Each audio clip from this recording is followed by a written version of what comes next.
cerita hidup seorang ahli ibadah, orang alim, orang banyak pengetahuan, orang yang dihormati oleh orang-orang kampung, oleh orang-orang sekitar situ.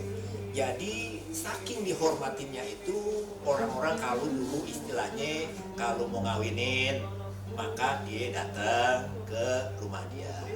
Kalau dia mau bikin rumah, mau bangun rumah, ya, dia mau pergi mukim, datang ke situ. Mau macam-macam ikhtiar, mau macam-macam usaha, mau jalan-jalan setiar, orang Betawi bilang, maka dia senantiasa minta nasihat kepada orang ini. Siapa orang alim ini namanya? Kata Sohibul Hikayat, orang alim yang banyak pengetahuan ini hanya dipanggil sebagai Ki Alang atau Aki Alang. Agak dijelasin siapakah Aki Alang ini nama sebenarnya, nama panjangnya, tetapi tukang-tukang cerita, tukang-tukang hikayat menjelaskan namanya hanya Ki Alang. Ki itu berarti kependekan dari Aki sebetulnya. Aki itu bisa juga kadang-kadang secara Betawi kita bercanda aki-aki. Aki-aki atau kokok, orang yang sudah tua, yang memang orang yang ya sudah tua lah, karena juga aki-aki. Nah, dipanggil Aki Alang.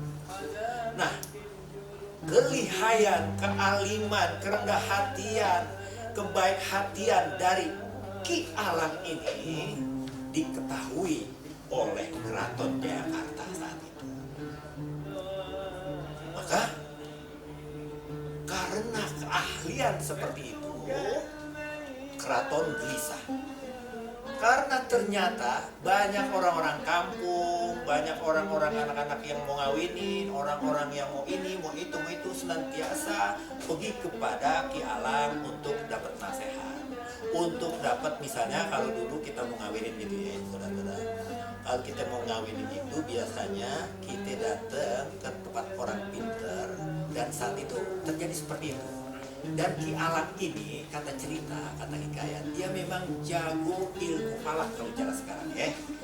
Ilmu falak itu jadi ilmu petang-petangan. Ilmu petang-petangan itu hitung-hitungan.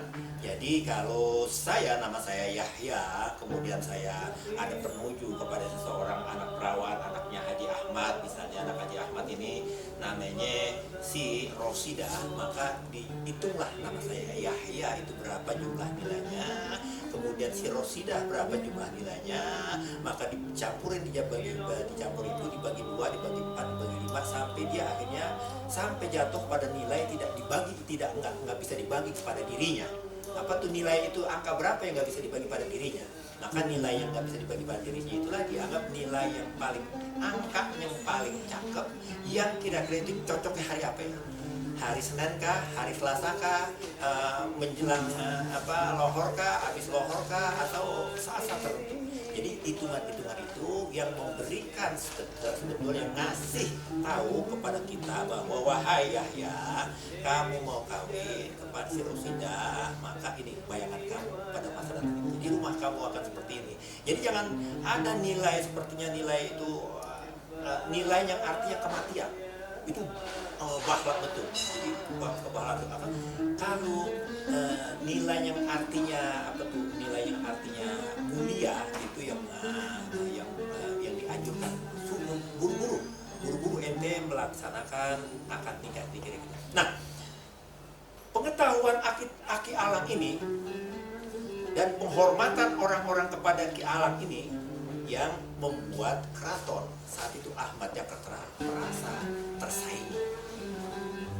Maka singkat cerita, kata Sohibul Hikayat, keraton Ahmad Jakarta memerintahkan kepada hulu balangnya untuk memanggil Ki Alang datang menghadap kepadanya di keraton Jayakarta. Hai hulu balang, panggil pangeran. Saya tuanku. Ada apakah gerangan tuanku memanggil hamba?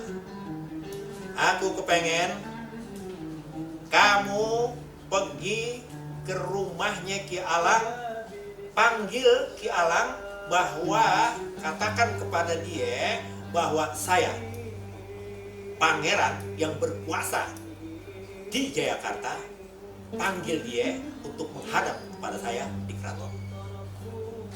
Baik tuanku Baginda, perintah Baginda akan hamba laksanakan.